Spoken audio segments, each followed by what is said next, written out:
Greetings, gamers and ghouls. Enter if you dare.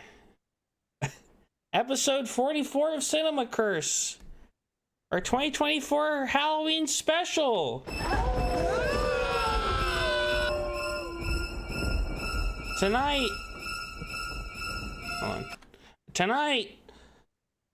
the new Demi Moore movie that's sweeping the nation, The Substance. The old James Spader movie that's us sleeping the nation, The Watcher. I would actually say unaliving is more appropriate. The Terrifier movies, Puppet Master 2 for some reason, and hey, whatever the hell else we want. I got a big bowl of grapes here. You close your eyes and stick your hands in that fucking thing. Feels like eyeballs. I'm your devilish game master, Connor Lloyd Crews, and joining me today, first, the Freddy Krueger of talking about movies, Edwin Gomez.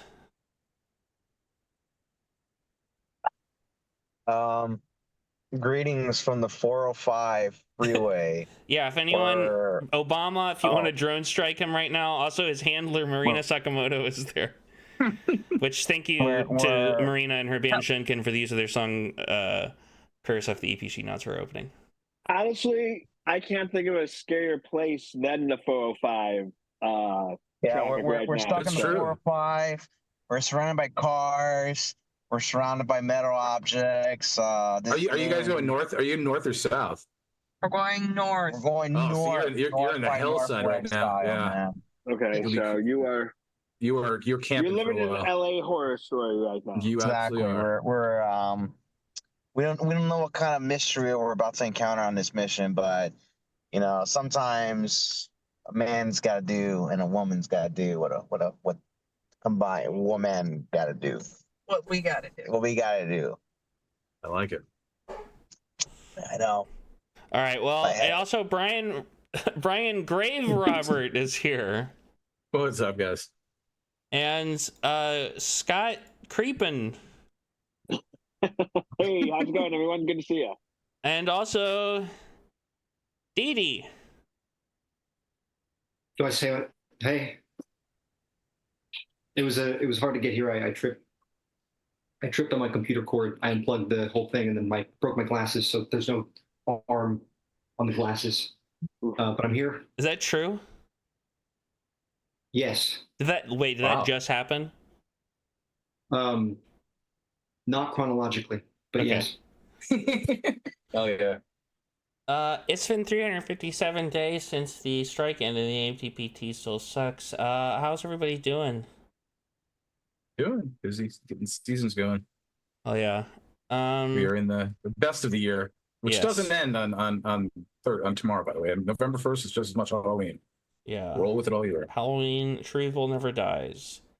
Let's first talk about the new 2024 movie, The Substance. You know, most of us here have seen it. Edwin and Marina haven't, and so maybe Didi, do you want to give a summary? Yeah. Being someone that's seen it, I can give you a little bit of a summary. What's it called? Substance? The Substance. The Substance, yeah. Yeah. So it's about it's about a guy. No. already wrong. Who, Wow. He loves his substances, and he I wasn't sure. I'm not gonna lie. I think you're having. We'll come back to you, Didi, and your thoughts on it. Brian or Scott. Okay. I can... No. It's fine. We can have you talk more about it, your opinions on it. But right. maybe Scott or Brian could give a better summary. Okay. The Substance is about a guy named Dennis Quaid who I want to see that movie though, really, from like that POV. Harvey. No, it's about Demi Moore stars. What's her character's name again? Elizabeth Sparkle. Elizabeth Sparkles. I want to say Robin Sparkles, but that is How I Met Your Mother. Yeah, Totally. Elizabeth Sparkles. And she's basically a Demi Moore type. Demi Moore type who's kind of gone to the Jane Fonda route of doing fitness videos. And the owner of the network, this is the network. She doesn't have. By the way, this takes place in sort of a like fairy tale version of LA. But the owner of the network has decided that she has aged out of doing this, and they want to find a younger replacement for her.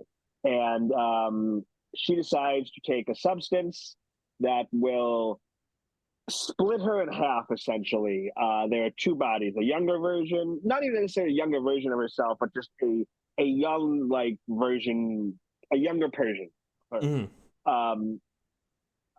then for a week, and then the other week she has to be in her body. Her Demi Moore body. Her Demi Moore body, and things go awry if you don't follow those exact rules. Then 1 week in, 1 week out, things will go awry, and doesn't follow the rules. Yeah, and it goes awry.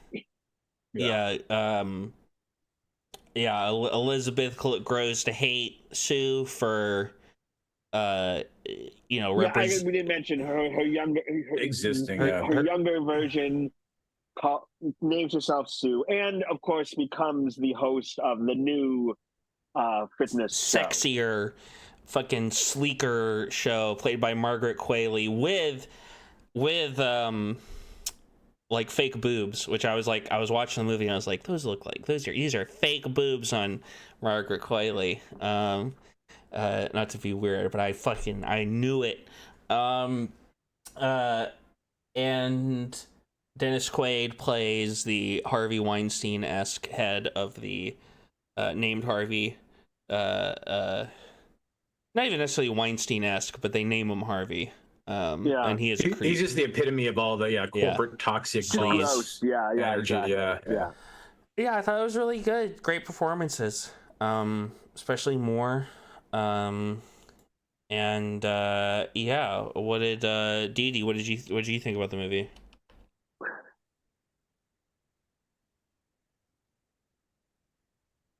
Well, Didi's ashamed of how bad he did at introducing it. So, Brian, what did you think? Wait, hold on. He went to watch it right now. Yeah. Did you say my name? Yes, I was asking you what you thought about the movie.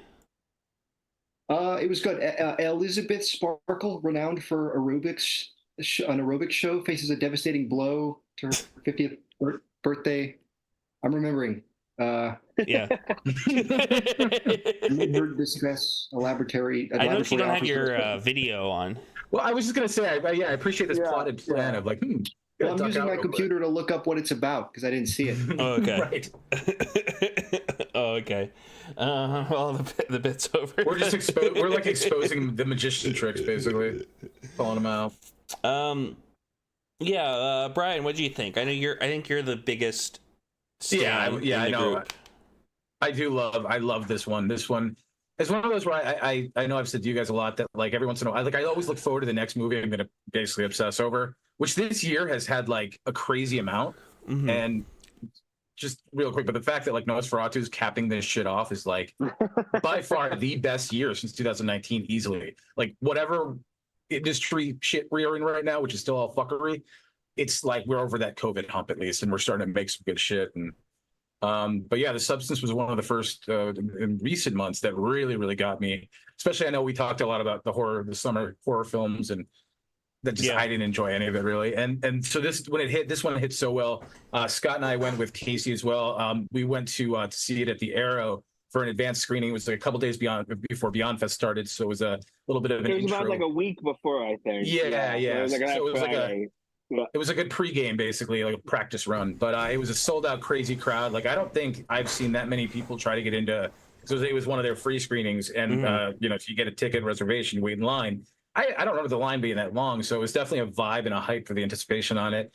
And Well, it was different too because like sometimes those members only, but this was open to general audience. But the line was so long that like there was no way. I didn't think most of the general audience members were gonna get in. Like I'm not sure if all the members were. no, Like, if it wasn't for just people we know, like honestly, like I don't think we would have been able to get in at all either. So I'm guessing people who maybe showed up had the luck. yeah, it was very, very packed, and it was a great crowd. And I've only seen it the once. I think, like, Brian, how many times have you seen it now? Like 3? 4 or 5. I think.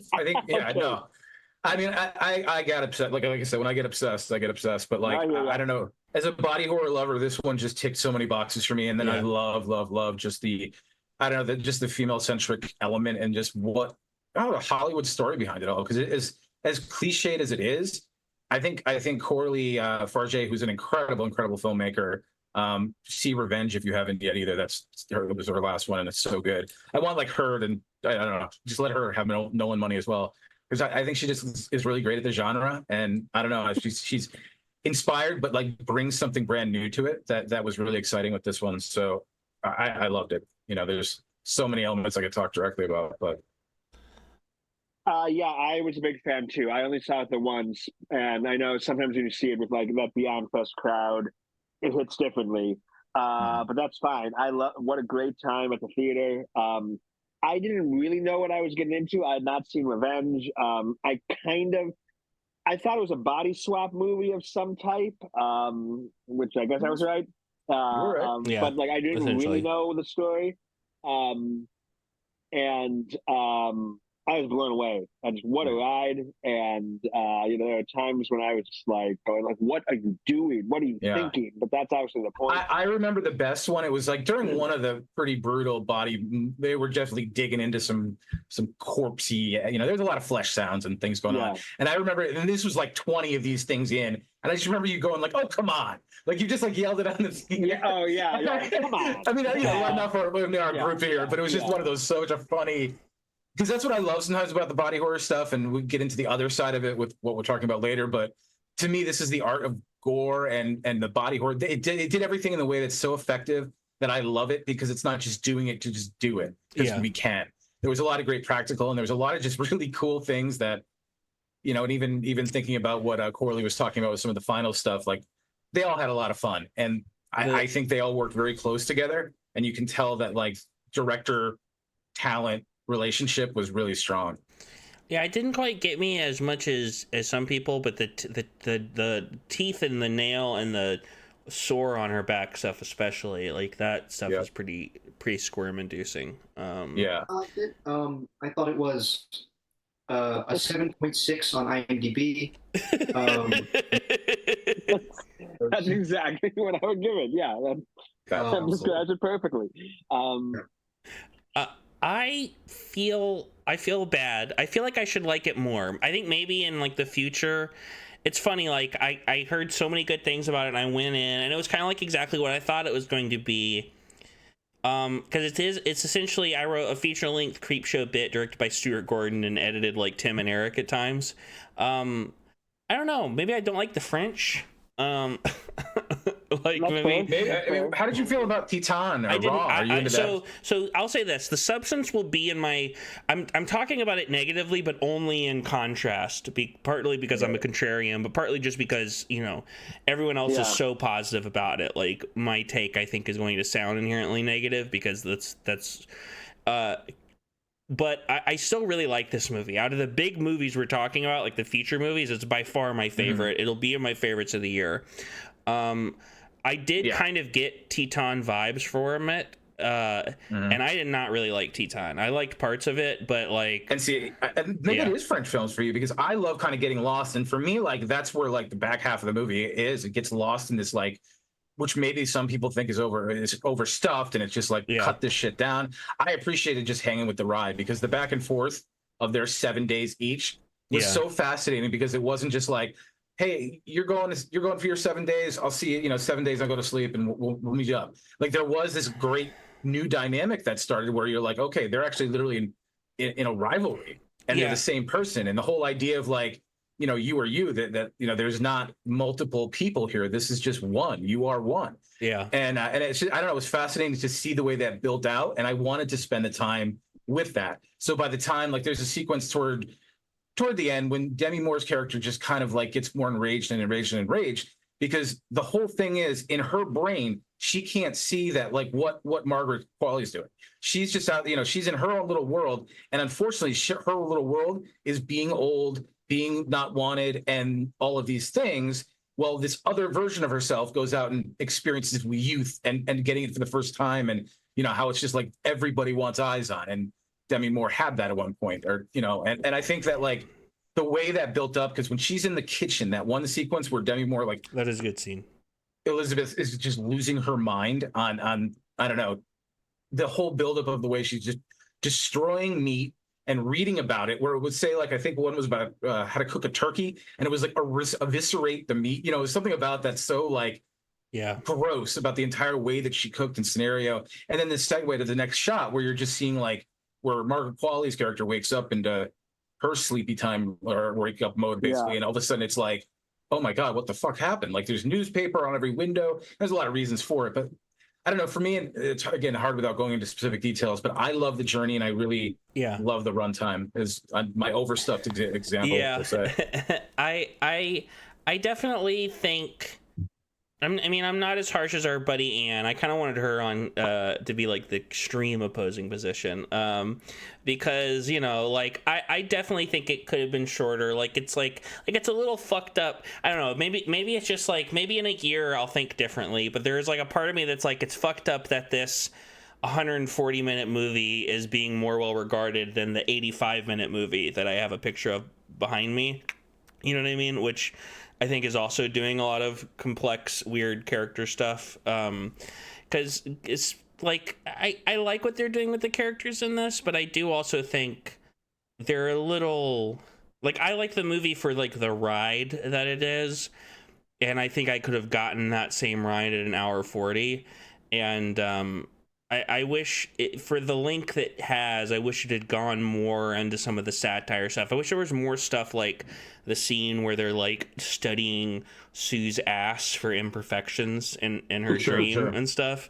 I think it was just trying to use as many examples without going over the top about, like, men and what men do in I honestly just could have held more of it, is what I mean, though. Is like I could have had more of that and stuff, and I think it's. But I think because I think their characters end up being separated, but then toward the end they come back together and really are one. And I think, and that's what I appreciated, because they kind of saw each version, despite being one, saw how much the industry, how much the men who rule the industry just can just tear you down whenever they want to. And I don't know. For me, it was like interesting to see that cross section build, spending that time. But for this is one of those films that I'll say, like, I'm not here to argue with anybody on it, because it's like, if you don't, if you didn't like it, cool. I know where it sits with me. I love the fuck out of it, and I'm happy with it. So I'm not gonna be the one to kind of combat like others that I do. Didi, what were you saying? Something? I was just wondering what the movie was called. The Substance. It's good. Yeah, I definitely. You should check it out. Again, I'd like to go on the ride again. It's been a minute. I haven't seen it since, but it is on Mubi now, by the way. I get, like, it is. Its length is a little long, but I don't know. I enjoyed the, like. Oh, I think that was part of it. It was just like, it was laid out where you, like. But I was just like, what are you thinking? Why would you do this? What are you doing? Yeah. But that it just was drawn out this long that we just watched this train wreck in slow motion, or just we saw the whole thing. I know. So yeah, I really enjoyed the ride. Well, and I think if you look at each of the characters, they were the same as one, and there's so many similarities, but coming from a different end of the spectrum with each one was fascinating to kind of see. At the end of the day, it's the same person seeing the same result, but different perspectives. Yeah, I kind of I want to end on a positive note, because I do think it is a very good movie, and I want people should 100% check it out, and it should be praised, and it should win any award that it gets nominated for. But I want to, before we get to a positive note to end on, I do want to bring up, and this might be a positive note or not, maybe we'll agree, but I noticed that it's being submitted for the Golden Globes. Golden Globes separates some of their awards into drama, and then comedy / musical, and it's being submitted as a comedy musical. No, are yeah. you fucking kidding me? Definitely. Okay, this is where award shows. Like I know everybody says, "Oh, they're bullshit." They don't matter. This is where it's. I don't have a problem with that at all. Yeah, That I think that's it. I think this is it. I think this is the disconnect I'm having. Is to me, it's like it is a satire, it's a comedy. Like I don't like I can't take any of the stuff in the movie seriously. Honestly, if I'm being honest, like it's like so goofy. For like the I know like the brutalists. It's meant to go over the top. Yeah, but I guess I don't know. Maybe it's just me. I just don't see it. But yeah, I also don't see why comedy and musical are in the same thing either. So well, that's just the whole. Well, that's what I'm saying. The whole thing is bullshit. The whole thing is archaic. I agree. But like to me, when I heard that, I was like, oh yeah, that makes sense. Like I wouldn't have if somebody had asked me when it came out, what do you think they'll submit this in for the Golden Globes? I would have said, oh, probably comedy musical, both because it's a satire and because, and not really like. Well, horror movies don't win anything anyways, so maybe they're trying that. Well, route, I also think it is the better strategic move for the most part. Yeah. The only reason it would maybe not be a good strategic move this year specifically is because of Honora. But we'll talk about that. Margaret Qualley's in this. What? Yeah. We did say that earlier. So not only have you not seen the movie, you've not seen this segment about it.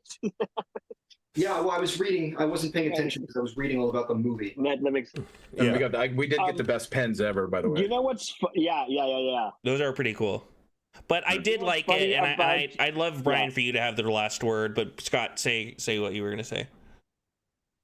Funny about this controversy of just like movies should be nominated for comedy or drama is Tarantino talked about with Django. He really wanted to nominate it for best comedy. Yeah, but he thought it should belong that one because he was funny. The studio's like, we cannot put that your slave movie. I kind of agree. I agree with him on that one. Yeah, I guess if you're going to generalize it in that kind of a category, I guess my brain just didn't. That's why I reacted the way I did. But hearing the way you guys were talking, I mean, yeah, I guess if you're generalizing categories that much. Yeah, sure. There's comedic element. Then why not push that? Yeah, you know. Yeah, exactly. I actually was okay when Get Out got nominated for best comedy. 100 because it's also a satire. And I guess I'm just I was just not thinking in context of what the Golden Globes actually are. So because I don't watch those.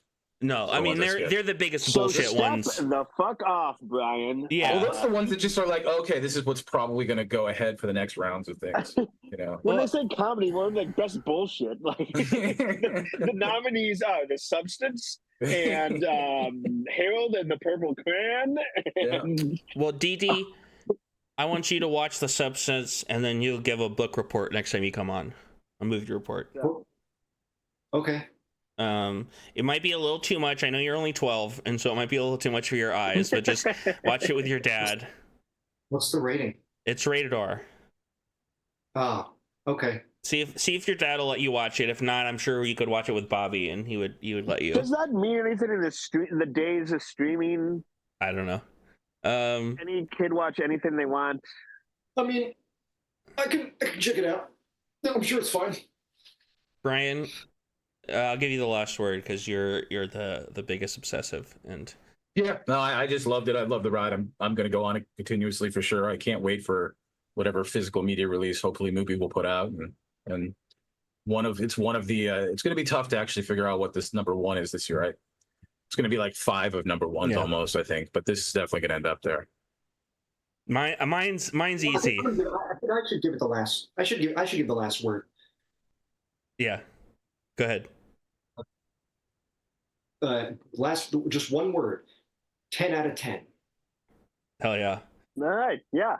I would agree. Well, absolutely. Let's talk about The Watcher, a horror movie ? Edwin, tell you, man. Edwin picked this one for us to watch. This is a 2000 movie starring James Spader and Keanu Reeves.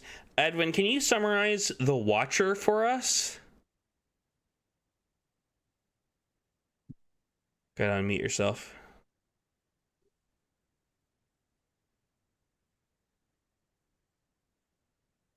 Edwin, before you unmute, also, I want to know where you are. Well, not where you are, but how you doing on the 405. We need updates on the horror movie. Edwin. As a serial killer stalks the city, Oh man, young woman. We should have Marina. We should have Marina just dialed in as well. Didi's giving us the summary again. So let's hear it, Yeah. Didi. This is from memory. Edwin, we're talking to you. She notices a mysterious stranger watching her from across the street. That's the plot of the movie? No, I think that's something else. This is from 2000. Yeah. No, you're looking at the only Oh, one good 2022. Watcher, the one with Micah Monroe, which is an incredible movie. We're talking to you. I'm messaging them. We watched that Watcher. Yeah. I like your background though. Yeah, Oh, yeah. that is. Edwin. Right now, give me 1 second. Hey, We're back. What? we're talking about The Watcher now. We've been trying to get your attention for like several minutes. Oh, sorry, we were discussing something. We want you to give a summary of the film The Watcher and also explain yourself. Okay, so short thing about it, Keanu Reeves is a serial killer, and that's about it. Yep. He does a dance, and He does do a he dance. also- Big LOLs. He's just like me for real, dancing around to Dragula in his apartment. Yeah. exactly. That's the only good thing I will say. The music, there were some good drops. It does.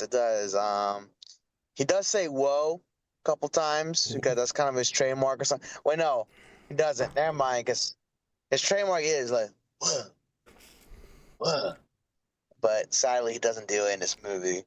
But he's very miscasted in it. It's a You say It's- that as it's if a he's very not one of the interesting best parts of film. the movie. Yeah, Yeah, I mean, that is literally the best part of the movie. I'm not sure if I totally agree with that. Yeah. he's not. I feel like the roles should have been reversed. Well, yeah, It should have been James probably. Spader as a serial killer Oh, and for Keanu Reeves as the sure. cop. Oh, I mean, that's yeah. Like, I cannot see Keanu as a serial killer at all. He's like one of the most nicest guys ever. I can't see him think play a bad guy. that's what made me go, what are we doing? The whole, because I mean, especially like that one scene where he's like, he the homeless person or unhoused person, I think he goes up to and is just like, let's start dancing together. And they start in this cinematic Cinderella moment, and I'm like, what the fuck are we doing?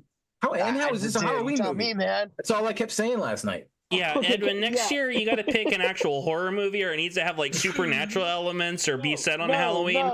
Because- I'm like, No, man, I maybe we ain't can't. doing that. I ain't following the rules, Because this is man. literally something that would do Yeah. well on like CBS primetime. Big Look, fake. I ain't gonna follow the rules. I forbid to fall in that trap. I picked The Watcher because The Watcher is fun. It's ridiculous. It's a good time. It's a serial killing movie, so fuck how you. fun and is it, fuck though? the system. Like, are you having fun a lot with this movie or what? Is this a second watch? Come on. Second time I watched it. First time I watched it, I hated it. Second time I watched it, like, it's not that bad on a second watch. But now that I know all the tropes now, There's Were you there's a couple I'm moments. genuinely curious, Edwin. What brought you back to it the second time? Like, what made you revisit it? I don't know. I don't Insomnia? know. I truly don't know. It's like it's man. I guess I was watching a James Spader movie. I wanted to follow up on a Spader, and the one I could think of was The Watcher. And I was like, I no, get that. I'll give have it a that shot. sometimes. Yeah, where it's like I didn't really like this, but I'll also watch it again. Maybe I missed something. Yeah. I get that. I did first. I thought Keanu was one of the better parts of it. I eventually got. It clearly was trying to be Seven. Like clearly Yes. no, it was. a movie that came out in Seven's wake. I wrote the phrase post Fincher nightmare here. Yeah, exactly. A lot of dated style choices. Mhm. Oh yeah. Yeah. It was- It seemed to be doing Seven without really understanding Seven. Mm-hmm.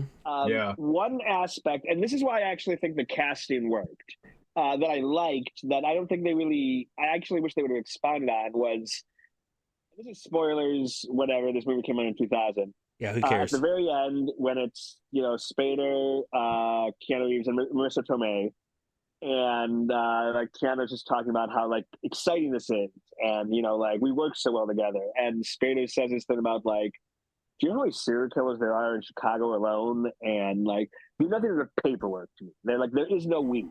And like for the first time, Keanu's feelings were generally hurt. Yeah.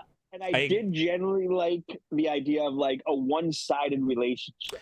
Yes, like, yeah. Because you see movies where it's always like we need each other, like we're one side. And I do kind of like the idea. It's like, who the fuck are you? Go. There is no we. Yeah. Go the fuck away. Like I'm not even that tortured. Like because he didn't seem that tortured. Not even like going by that woman's grave. Like it was just like his apartment isn't furnished. Yeah. I think that was the agree. thing. I couldn't feel any of his like. Is this supposed to be a maniac? It's just like a Keanu good charisma no matter what he does movie. Didi? Yeah. Wait, hold on. Let me raise my hand.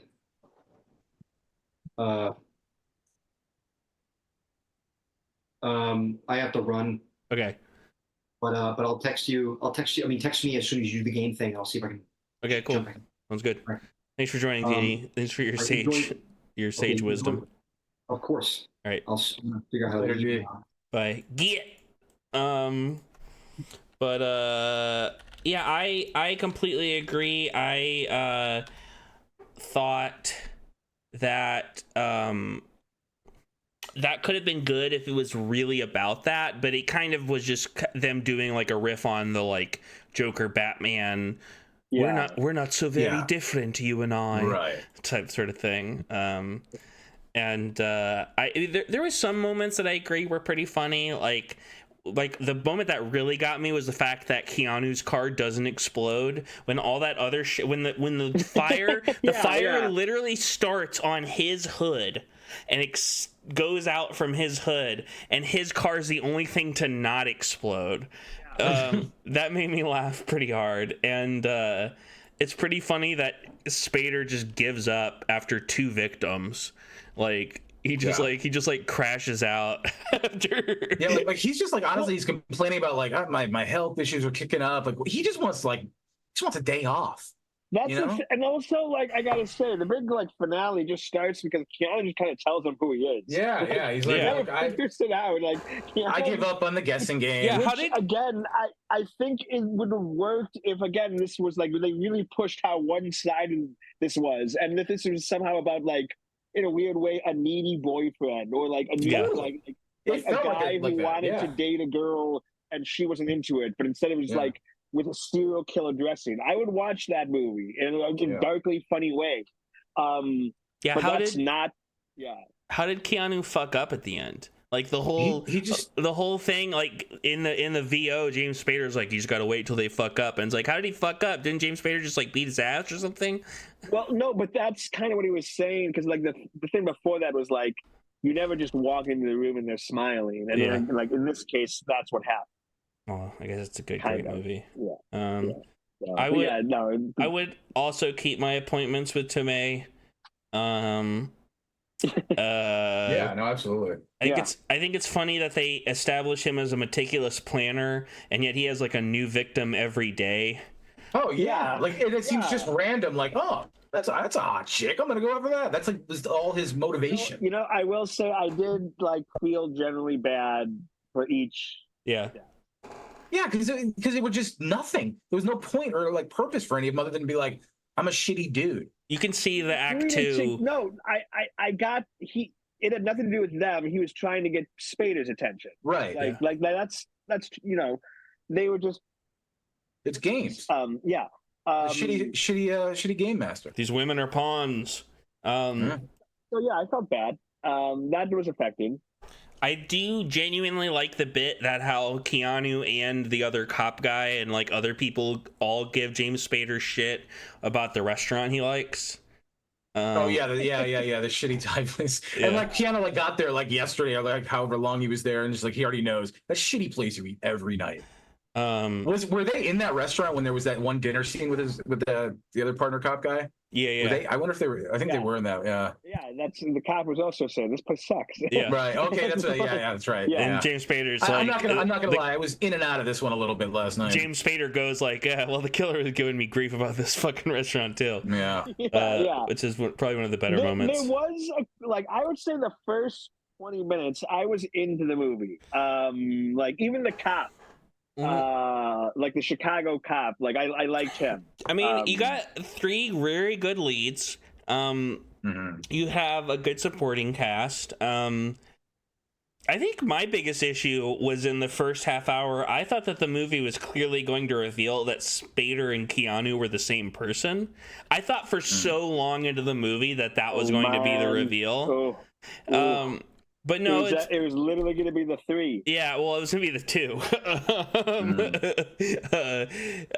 But no, the movie just... If they were in that case, then definitely Tomei was also a fake. Yeah. That was their, like... I guess so. But no, Spader's just fucked up at the beginning because he has a backstory, I guess. I think that was the biggest thing missing. They were it was all...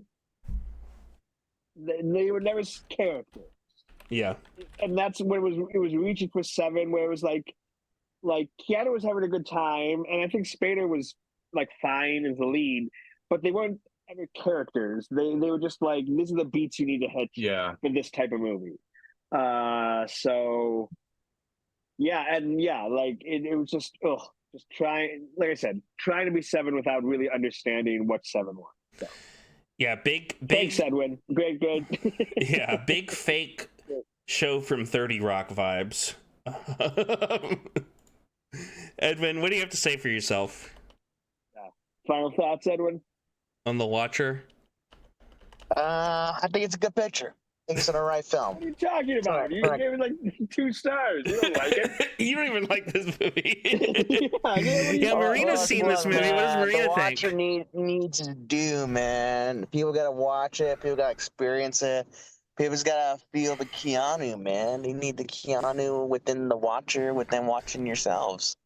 Everyone, you know what? I would say if you find yourself like going on a Keanu Reeves marathon, there's worse. It's probably underseen by Keanu fans. Yeah. And it's worth checking out on those merits. Yeah. What does Marina think? I know she's seen it. What you think of The Watcher? I don't like that movie at all. I wish I had known. If only I knew this yesterday, before any of this shit happened, I would have been a very happy person. Now to find out that all of you hate this shit. Edwin. I mean, I didn't know until yesterday. I think I don't hate it. I think he finds humor. You find humor. I think you find humor in torturing us. But it's not very successful what it's trying to do. I can't wait to hear what your next. You have a whole year to think about what next year's Halloween movie is. I can't wait to find out. Yeah. Well, Field of Dreams is going to be great. It's going to be a good one. It's going to be a good one. Speaking of Edwin, I'm introducing a new segment that goes before the games, called Edwin Engage. Edwin Engage, and I have compiled some questions here, and I want to engage with you. I'm like a dad trying to engage with their teen. I wrote some questions I think you'll be able to give interesting answers to, and I got some from some people who couldn't be here. So first, I'll ask you, Edwin, what is the difference, if any, between a Halloween movie and a horror movie? I can't. She's going to answer that. Okay. Halloween movies need to include a jack-o'-lantern, some presence of pumpkins, trick-or-treaters, fall leaves, etc. Horror films can be in any sort of setting, any time of Exactamundo. She has answered the question within the question, so. Well, you aren't engaging. You're letting other people do it, so. Well, she's more expertise in the fallness. I'm just a guy that watches horror films and Halloween-themed pictures. I'm the same, so. She's more of an expert on it, you know. You're more in depth, you know. But also, a good Halloween movie, a good Halloween film would have to be the motion picture Trick or Treat. Now, considerably, probably the best Halloween movie of all time. That was one of the questions I was going to ask you. Only you had there you go. Go ahead with the question. That was the question. You just answered it. The one of the next things I was going to ask you. What is Edwin? What is the best body horror movie ever made? Ooh, that's a tough one. Oh my god, there's so many. Man, like a me personal favorite. It's subjective. I'm kind of engaging Yeah, it you. has to be. I mean, wow, it's hard. I'm trying, man. I'm gonna say, you know what? I'm gonna say The Fly. It's a I'm good gonna choice. say The Fly. Great choice, huh? It That's was a good either that introductory or one, Dead too. Ringers. Another good one. Cronenberg is a master, obviously. He is the master, yeah. 100% he is. 100% he is. What bit of body horror in a movie has made you squirm the most? Tetsuo the Iron Man. What That's specific good bit? choice. Yeah. The whole The movie. whole fucking thing. Yeah, that's what I'm saying. Start to finish. These next two questions are based on what we're going to talk about next. What is the best slasher movie ever made?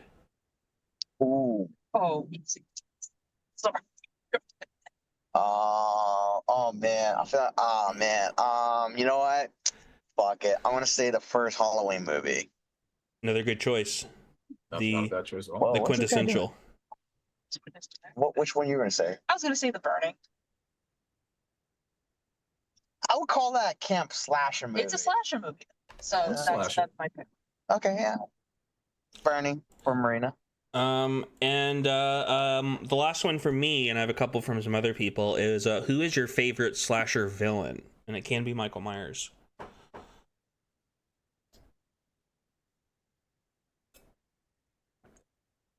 Charles Lee Ray.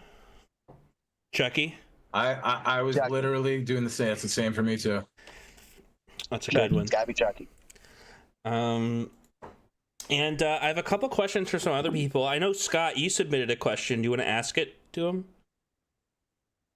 Yeah, well, I think I kind of asked it during the Watcher, but my question I submitted was, what the fuck is your problem? Wait, what? What the fuck is your problem? We were supposed to watch a horror movie, and we're watching What will we do? What will we do? The Watcher's scary. The Watcher is a serial killer movie. It fits in that category, man. Yeah, Neon Demon would have been a better loved it. I Keanu. loved it. I couldn't believe it. Yeah. It was like, time to watch a horror movie. So that was my... I have one question from Casey. I think you're not going to understand this because it's referencing The Substance, which you haven't seen, but he asks, who would win in a fight, the Toxic Avenger or Monstro Elissasu? Toxic Avenger.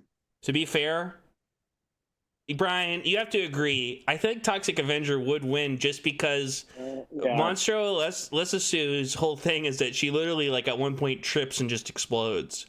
I don't think she doesn't seem like built to last. Look, she'd been through some shit. Give her like a little night rest. Perfectly fine against that Toxic Avenger. That was the problem. You're looking at it as a point in time of that.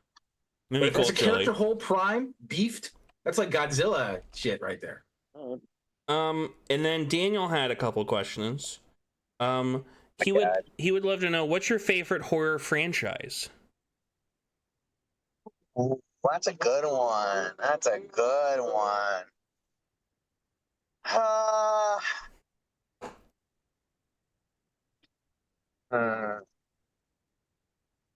I'm gonna say Friday the 13th. Nice. Why that one? Yeah. I don't know, because he unlike Chucky, Jason always finds a way to come back and always has a clever way with the kills, and also I don't know, just something about it. It's just so exciting. Like, he keeps coming back no matter what. Like, he can't be killed, he can't be stopped, he can't be reasoned with, and I think it has to be my favorite horror franchise. Friday the 13th. Did you enjoy the Freddy vs. Jason? I do. I like that one a lot. That one's pretty damn cool. Yeah. Fun. Daniel also wants to You know like that? Yeah. what's your favorite horror sequel that's not from your favorite franchise. So not Freddy's Dead, Final Nightmare. that's a choice. And That's my personal favorite. That's the best really? one. Yes. Did you say final or new? No, Final Nightmare. He's saying 6, not 7. Yeah, no, I'm just The one of the least scary movies ever One made. of the best and Final Nightmare movies of all time. Fuck you.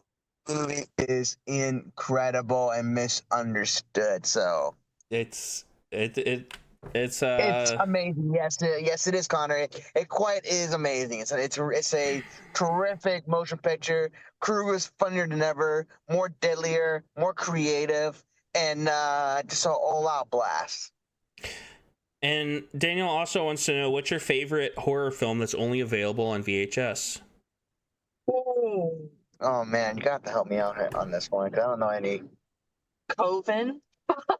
Just kidding. If you've seen American Movie, Yeah. you got Daniel will love that Coven. answer. Yeah. I'll put in Coven. Yeah, Coven, man. I don't know. There's plenty though. There's plenty. But yeah, this was the new Edwin Engage segment. Did you like that, I Edwin? like this. Yeah, I Yeah, like that's this, pretty good. Yeah, okay, so I'm putting in these answers into the computer, and We're building Edwin AI. it says these answers were rejected for being bad. Oh my god. I don't know what that means. I guess we'll just have That's to mean. we'll just have to move on. Let's briefly talk about the Terrifier movies because I've seen the first two, Okay. and I know Marina, you've seen them, and I think you're the most positive person here on them. You know what? I really appreciate their underdog spirit and their Yes. tenacity and their ability to stretch $1. I think they're incredibly creative.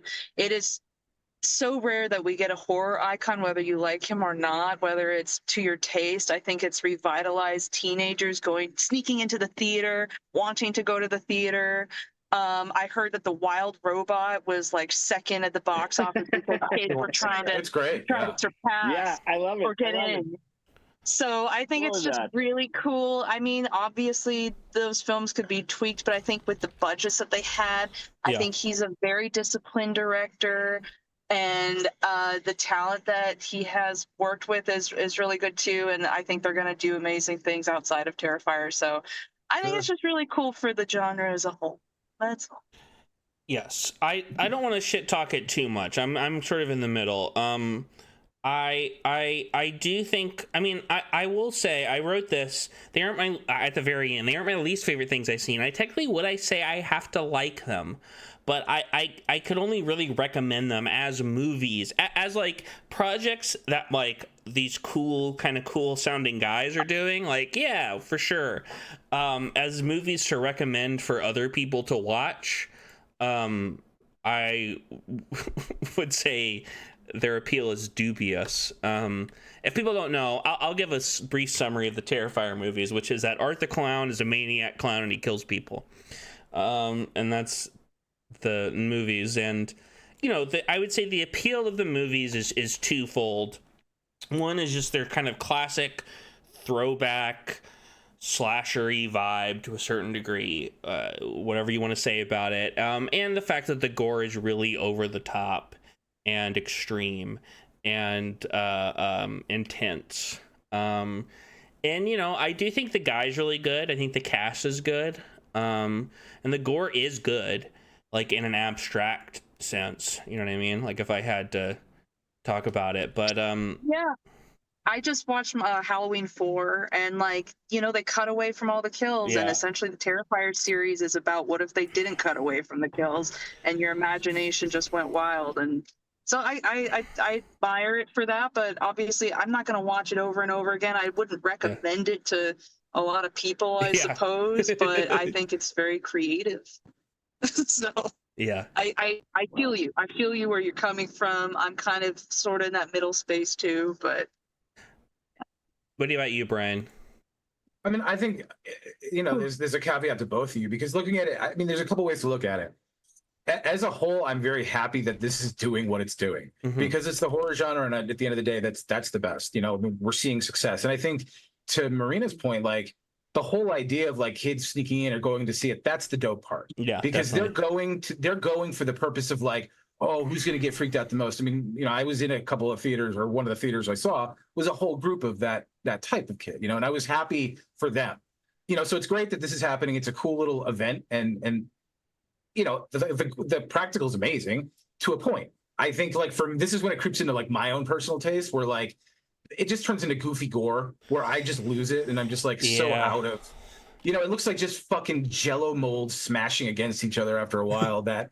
And the problem is, I would be cool with that if there was more with the story characters. That's where the me comes in on this one. I just don't think the writing of the narrative is good at all. It doesn't do anything other than like the follow art. And I get it, it's simplistic.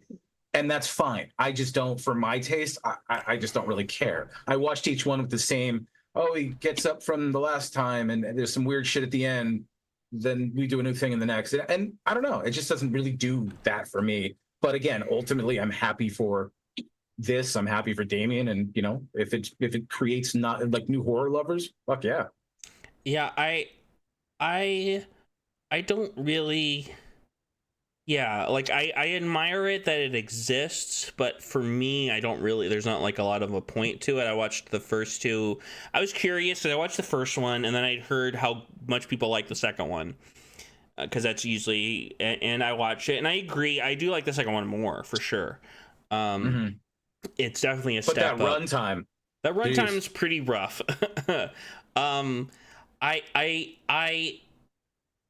I also do, I mean, like, I know it's low budget, but I also think, like, there are movies shot on, I don't know what he's shooting on, but he needs a new DP or something, because, like, something about the look of the movie really kind of drives me nuts. I gotta be honest, like, did it bother you as much in the third one? I didn't see the third. Oh, you haven't seen the third? Oh, yeah, my bad. Okay. I haven't seen it, so the third one. It's possible it looks better, but like the third one does look better. Yeah, looking better. No, Connor, you're correct. That I remember seeing your Letterboxd review, and I was like, yes, somebody else is acknowledging these like technical aspects, because it's pretty much the same deal.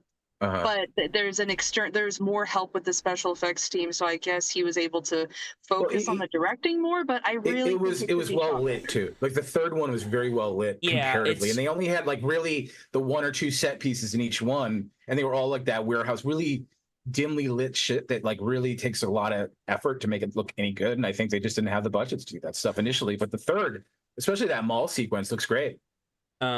Yeah. I will check out the third before the end of the year. We'll see if I continue beyond that for Terrifier 4 when that comes out. It's because it's not even like, it's almost like whatever, I don't know what they're shooting on. Like, I feel like this is one of those things where it's like, this would look even like, it's what they're shooting on, and also like, something about the lighting is all very, like, especially in the first two at least, it's very Saved by the Bell or something. It's all very flat overhead, just everything kind of lit up in a way. Lighting. There are moments where specifically you can tell they're like, okay, we're gonna light this specifically in a way. But most of the movie, I feel like, looks pretty. It reminded me a little bit of like the way the most recent Beetlejuice movie looked, which was like, the moments where you can tell he was deciding to be like, this shot's gonna be moody. It would look moody, but then everything else just looked really flat. I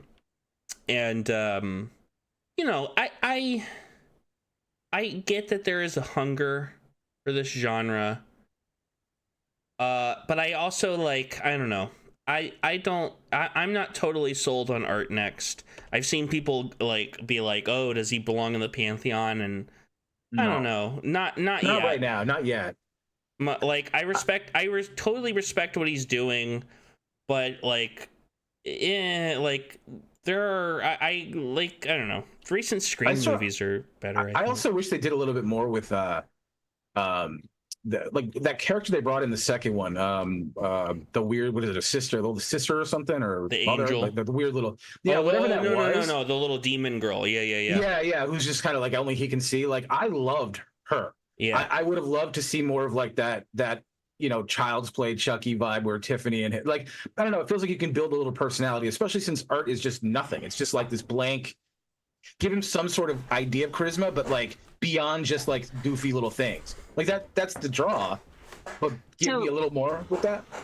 Yeah, she's actually reborn in the third one. It's very strange, but that little girl is reborn into the newscaster that was in the first one, and so she's speaking. I think her name's Vicky. She is like now the mouthpiece for this demon, and so it's very like convoluted. There's like this whole lore going on, but that's what it loses confusing. So I just. Yeah, because it's like they'll do something weird like at the end of 2 or something, and then 3 are like, oh, so we're not going to really talk about any of that or this, or so it just jumps in places where it's just like I can't keep that where it should fall in the horror pantheon. Well, I still think people should check them out with obviously the caveat that they are very extreme, and so like they aren't quite. I wouldn't put them on the level of like a Martyrs, which is like That's what I was gonna say. This is where like my goofy gore comes into play, because there's this element of it like again like Martyrs where you're like, this is just like absolutely devastating, and I think that's why we both have watched so many different extreme film stuff that I just don't care to go beyond what I'm good with, not because I can't take it, but because there's no point. And that's where I start to feel with Terrifier. It just wanders a little too much for me with the gore. Okay, really quickly before we kind of open up and people can just shout out whatever horror stuff they want. Continuing from last year, because this is the appendix of this year. I'm going to summarize Puppet Master 2 quickly because we watched the first one for last year's one. I have behind me, this screenshot made me laugh a lot. It's the puppet being caught on this camera like it's Bigfoot. So good. So good. Puppet Master 2, a bunch of people go to the hotel from the first one and get killed by the puppets. It's fine. The next one's very good, so I guess I'll continue this next year. I think it's funny how in this movie, like they keep talking about like, if these puppets are alive, this is the biggest discovery since whatever, which like IRL for sure. Yeah, that would be a huge discovery. But in the context of the movie, when they talk about how big of a deal it would be, it's just kind of like, okay, sure, I guess. There's a redneck lady that the movie should have been about. Torch is the new puppet introduced. He's got a little flamethrower, and he kills a kid. The bad guy, the original Puppet Master, is cool. He sounds like Bane. He's like, I make my puppets for you. And it has a really good ending that apparently they never continued with. I've heard that like most of these movies set up a sequel that they never do, and the sequel is always something else. Yeah. So, but that's Puppet Master 2. I don't actually have anything to say about Puppet Master 2. This is, like I said, the appendix of this year. But let's open it up to Halloween grab bag. I have a bunch of shit to shout out. I guess I'll go first and intercede a couple times. Some new movies I wanted to shout out. I watched Azrael, which was fun, but the no dialogue thing gets old fast. But it's better than that John Woo movie from last year. It's fucking way better than that. Oh, Jesus. I saw In a Violent Nature, which I liked quite a bit, actually. I still need to get to it. I don't know. Like I've heard mixed things, so I'm really curious my own take on it for sure. This is kind of a joke, but it's like if Dunkirk was about the events of Friday the 13th Part 4, or if Gene Dealman was about Jason Voorhees. I think I shouldn't say mixed reaction. More like one way or the other. Like you either liked it or didn't because of what it did. Yeah. And aesthetically, or I don't know. And even if you like it, I will say it takes some it makes some choices. Like it's what it does in its third act. Like I didn't totally love because it takes some pretty like big choices in terms of like themes and stuff. And it's like a really different approach to a slasher movie. It's a very pared down approach to a slasher movie. Now, to be fair, it's got some fucking like there's one kill specifically that is like honestly I think maybe more fucked up than any of the things than any of the Terrifier movies. But I think the movie, I don't know, I saw someone online talk about how like watching it they know how the ghost of Jason Voorhees' mom felt like watching Jason Voorhees, where you're like, oh, he's such a good boy, he does nothing wrong. And that is definitely part of the vibe for sure. And then I also really like Smile 2. I did get to see Smile 2. Really dug it. It figures out its act 2, which was a big problem with the first one. Good lead, good ending. Excited to see what the sequel could be based on the ending. Absolutely. And would be I feel like that ending, I mean, I'm not going to talk about it obviously, but I feel like compared to first and second endings, so much more cohesive and like, okay, we actually are doing something that makes sense and didn't feel like an add-on, which is what the first one felt to me. What is that on Edwin? What are we seeing on Edwin's screen? We're seeing like it's a building, I think. Huh? Yeah, that's top. Scott? Are you there, Scott? This is scary. This is spooky. Hey, sorry, no, that we're Yankee good. game was going crazy, so I was checking that out. What's going crazy? Yankees game. Oh, Yankees. Oh. What's the score, by the way? Is it? I don't really follow. 5-5. Oh, okay. Now, Dodgers have 3 games. Yankees have 1-1. So yeah, that's the stuff I know. Can't escape that here for sure. No more. I just wasn't paying attention to today's stuff. Today, right now, currently, they just had a very big inning. Yeah. We're on the Halloween grab bag at the end here. I've been in the whole time. Okay. You've been hearing it? Oh, yeah, I've been hearing it. Okay, cool. Before I move on to the old shit I've written down, Brian, what do you got? You want to shout out that you've been digging? I've been rewatching a lot of stuff. There hasn't been a ton. I mean, obviously, The Substance was the big one that we got, but I saw one at Beyond Fest, and it's the annual. I do it every single year, where it's the latest of VHS movies. Nice. I love them. They're weird little. They're films I never would walk out and go, oh, this is the greatest thing I've ever seen. But it's like a great anthology series where like different directors and filmmakers get their twists, and they always run them thematically around one thing. And this year it was around finding aliens, and just the tapes that they found where they were going to watch were some Area 51 stuff. And it just had all these different, takes and stories that were just really good. I don't know. It was really gory, some of them. But it pushed it, and it's worth watching. I think they're all on Shudder and stuff now. Outside of that, I rewatched all the Child's Play. That's definitely where I realized that's my favorite, I think, of all of them. And it's really, Tiffany is just like the greatest. Like I want to see, this is where my idea of Megan versus Chucky, where I want it. And I want Tiffany to be in there, like jealous, angry, like, and then Megan just like destroying both. I don't know. I have a whole idea for that, but so I rewatched all those, and it's fun. And outside of that, Cemetery Man we saw the other night or the other last week. That was on my old shit thing. Yeah, I guess you say old shit. Yeah. For new shit, I think that's my only. No, you can do whatever. I have like a bunch, so I was, Cemetery Man was something we did for movie night, which I think we've talked about maybe earlier in the year when we went to that screening of it. That's really good. I watched Lake Mungo with a friend, which I did watch that as well. Yeah, excellent. Definitely watch. Probably, I do kind of agree that that's probably a movie where the best way to watch it is like by yourself in the dark, headphones, like watching on your computer at home. Absolutely.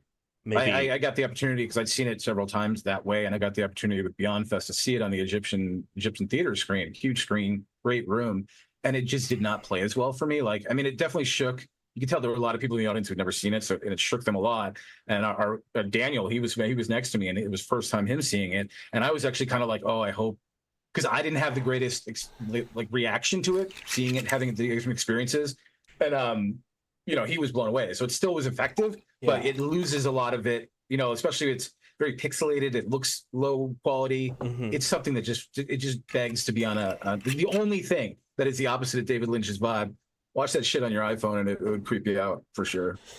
Yeah. Especially like it's a billion times better if you want to put that next to what was that nonsense we saw a year ago? Skinamarink.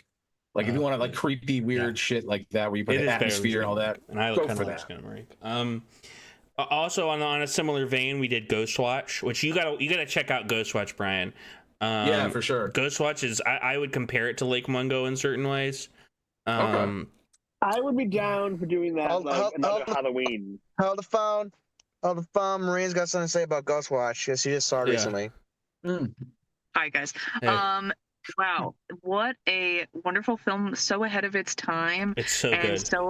And it's so fantastic. It's a slow burn, but once it gets to that point where suddenly all the wires are getting crossed and the signal is all funny, I thought it was genuinely so scary, even with like the sounds and the sound design and the glitching and the truly terrifying. And it's amazing. I would really compare it to Lake Mungo. I think Paul mentioned that it would be good in like a double feature with Lake Mungo, and I kind of agree.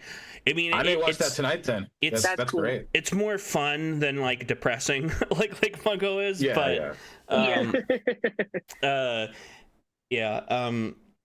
actually, if you don't actually have a few, if I could just, I'll just go ahead. No. That's the point I of looked this at my segment. letterbox and I'm like, I should, instead of using my brain. Basically, we started with we did Hush because I was thinking about that because that was prior to Lake Mungo, and it was Hush. They did basically the premiere of the Shush cut where they removed all the music out of it, so it's just like sound effects and dialogue, and it just makes it such a creepier, more just I don't know. It's a scary atmosphere. It's worth seeing for sure on that. Salem's Lot, it's fucking nothing. It was B-side. Hush was great. I said, what else? You know what's funny about Salem's Lot? Is Brian, when we saw it, you kept saying like, "Oh, I dug it because it has a good like made-for-TV movie vibe." Yeah. Not made for TV. I know. I'm aware. Okay. Yeah, no, it just that was the energy that I'm watching where I was like, "What is this movie?" But then I realized there was a couple of those that we got during that festival, unfortunately. But little bites, I will say. But it was weird because Cher introduced the film, which is which is by Spider One, who's Rob Zombie's brother. It's his new film. It was just the wildest experience. And our friend did the makeup, so we don't. Yeah, exactly. And Connor and I, we saw Saw with everybody full panel. I had a section here that was just Beyond Fest, but cool. We had Carrie, Lee, Tobin, Billy was there. It was a hoot. It was a great time. Really fun. I think the only other big one was Pulse, which that's a classic, and it was great to see that on the big screen at the Egyptian. As to continue the old shit, also watched The Fury, the Brian De Palma movie. That was just me and Jason that week. Our buddy, not Jason Steele, who's been a different buddy, Jason. But it was fun. I thought our Halloween double was pretty successful this year compared to the last couple of years. Blood Feast and Troll 2 was a fun little double, and I also finally watched The Craft for the first time, and it sent me straight to horny jail for Who's a Balk. It's definitely one of those movies where it was a lot of awakenings for a lot of people there. Scott, it was my age when that came out. Anything you want to shout out? I'm gonna say mine for Comic Corner. Okay, cool. Edwin, Marina, anything y'all want to shout out in terms of spooky movie stuff y'all have been watching? Here's take over. I'm so sorry. I'm so sorry. Can you repeat the question once again? You're so nice and formal. It's like you should have. There's no reason to apologize for him this way. But I love that you do. Thank you. Any spooky Brian. stuff you want to shout out during our Halloween grab bag section? Grab candy bag. Gosh, I just watched The Faculty last night. It's incredible. I had no idea it was an alien film, yet an alien invasion film. happily surprised. And I told Edwin a hot take, and maybe I'm not so sure if we'll see how I feel about this in like a week, but I kind of prefer it over Scream. They're both Kevin Williamson scripts. Robert Rodriguez directed it, but I felt like it really was so successful in its attempt to kind of revitalize and make cool like the alien invasion teen 50s kind of throwback thing. So yeah, I really loved watching that. And The Changeling. I watched that with Ghost Watch. So it was a very ghosty night. But Changeling is a masterpiece. So what about you, Edwin? That's actually, let me go to my letterbox. Yeah, it's a good. I try to watch a good amount of horror movies as much as I can. I always start. Actually, never mind. I went to a horror marathon and I saw a good amount. I saw Species, Devil Times 5, yeah, but it's fine. Flesh Eater, Bug, Sleepwalkers. Out of that whole lineup, I think my personal favorite was Species. That movie was gonna say it rules. Yeah, Species is great. It's very stupid, but it's dude. It's funny how much that movie is ripping off Alien a lot. Because like instead of like the alien coming out, it's like I'm creating life. It's in me. I feel it. Don't you feel it? Like, oh shit, it's a half human, half alien type of creature. Like, oh shit, that's fucking nuts. And Michael Madsen's absolute badass. Forrest Whitaker is like, I don't know what kind of drugs that guy was on. Like he was just pretty insane, pretty wacky guy, you know, pretty like I don't know. I didn't get it. I didn't get his purpose. Like, I guess he's supposed to be some kind of psychic. Like, I don't know. But other than that, it was good shit. It definitely came out in that era of greenlight everything 90s, where it was in that batch of it's gonna be stupid. Doesn't matter. We'll make a franchise on this shit, which they did. And speaking of a movie that will send you to horny jail. Oh, yeah, that's right. Just saying. Okay, you're right. I haven't done my yearly rewatch. I'm at 30 movies. I still haven't watched Trick or Treat, so it's obviously gonna be my 31. Watched Halloween 3 again, classic. So great. The two best. We one thing Beyond Fest, I don't think we talked about a whole lot, but was that Sam Raimi triple, which was great, with a great Q&A, and that incredible reveal about the origin of the Drag Me to Hell's villain, that it's based on Sam Raimi's like great aunt, who he was terrified of, and the Dark Man. That was by far one of the like absolute top 5 Q&As I've ever been to. Yeah, for sure. That was maybe my favorite. And having his daughter there was great, because it opened up again that dialogue back and forth with them of like, we can reveal stories and, you know, give jabs at each other, and it was fun. It really was a great time, and he hung for a while. Also, Emma Raimi, if you're looking for someone who's only interested in you for your dad, hit me up. And also did Halloween Horror Nights with Paul. Paul's not here to talk about it, but it was really fun this year. I can't because it's gonna. Oh, I could. What's going on, Edwin? Nothing. Okay. And it was really fun, and there was a really good like nuclear fallout like kind of zombie one, original one, and a pretty good Ghostbusters one based on the new movie, even if the new movie was kind of whatever. What was the tram this year? The tram was like a mix of Blumhouse stuff, and it was actually pretty good. They really invested in the tram stuff this year. Like the tram was the best it's been in a long time. We were pretty impressed with the tram this year. But and Super Mario World was cool, but that's not Halloween related. But let's move on to Connor's Wicked Games, sponsored by Chris Isaac. Every week, like Jigsaw, I like to play a little game. This week, the Halloween Gauntlet 2024. Round 1, the substances. In honor of our main movie tonight, I'm going to read y'all a description of a substance from a movie, and y'all have to guess what that substance is called.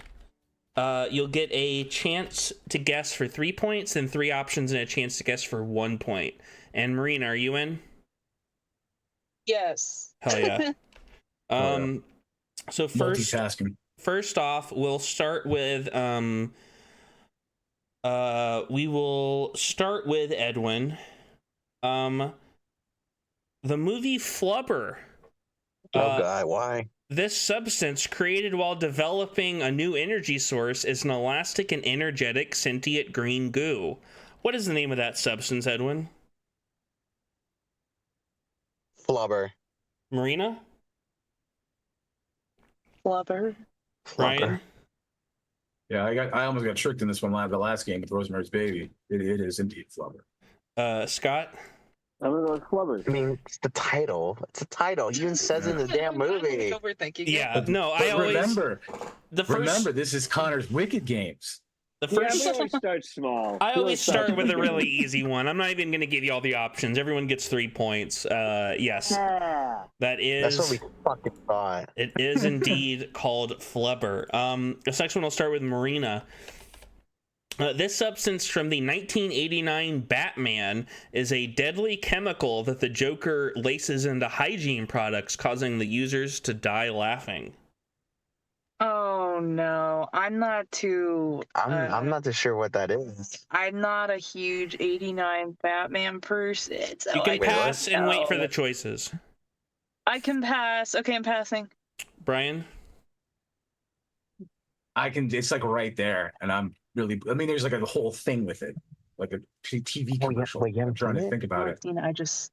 Wait, on the top. Oh, God, it's like I think it's Acne something, but if I guess wrong, am I losing it something? No, you're not guessing. You're not going to lose anything. All right, yeah, I just want to. I'll hear the ones. I'll probably hear it. Scott?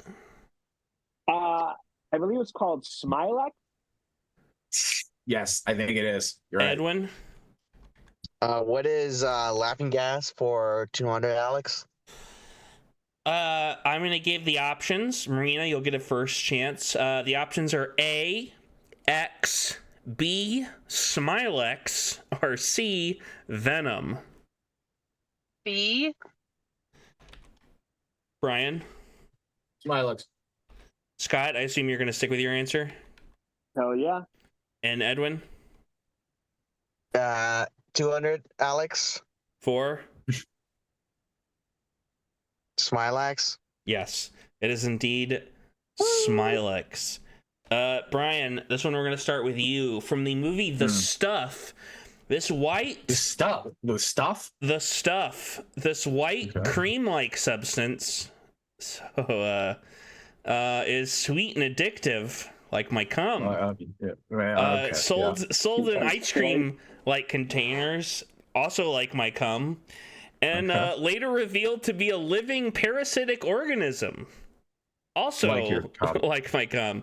Yeah. Brian, what is the name of the substance from The Stuff? I have. For guessing if it would be a fun time, it would be just cocaine, pure cocaine. But otherwise, I have no idea. Like just some liquefied cocaine goo. Scott? Connor's cum. Edwin? Okay, yeah. I'm calling it The Stuff, motherfucker. Marina? It's The Stuff. It's The Stuff. There's no name for it. I don't think there is, but yeah, I think it is just The Stuff.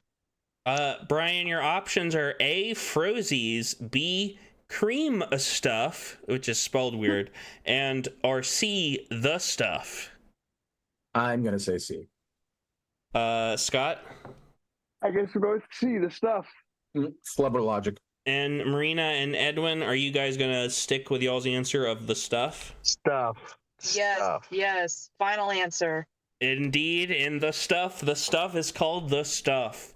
Scott, this question starts with you. This substance is from Spider-Man 2. It's a metal-like substance that is fuel for Dr. Otto Octavius's fusion power experiments. Wow, look at that excitement. That is. No, I can't. Oh shit! Really? I'm not even just that excited about the answer. No, Wow. I'm not mad at Sorry, myself. I but can't apologize. think of it.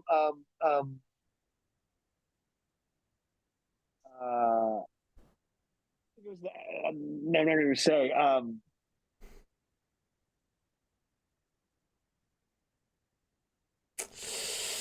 think we're gonna have to move on. Quinium or like fuck me. Like, trinium. I'm just gonna say trinium, something like that. Yeah. Edwin?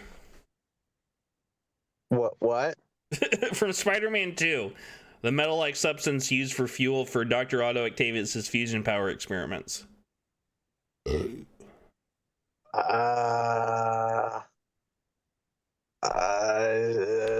Time warp.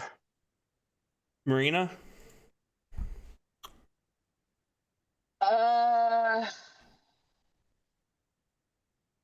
it's like it sounds like aluminum or something. Oh my God, I forget what it's called. Exactly. Yeah. Aluminum energy. No, it's oh man, it's on the tip of my tongue. I can't recall it though. Brian? Octo juice. Yeah, octo juice. Damn it, that's what I couldn't think of. Scott, your three options are A, precious dilanthium, B, precious protium, or C, precious tritium. Tritium. Yeah, that's. Edwin? It's yeah. What? Precious dilanthium, precious protium, or precious tritium? Dilanthium. Marina? I think I'm going with that one. I can't say any of them though. Yeah, Brian? the one Scott with the whatever that is. It is in fact precious tritium. Yes. Hell yeah! I cannot. You do not argue with Scott's answers on a comic book one like this. It's logic. Stick with him. Edwin, this substance is from Twin Peaks Fire Walk with Me. It resembles creamed corn, but is actually a representation of pain and sorrow, I think. What is the name of this substance?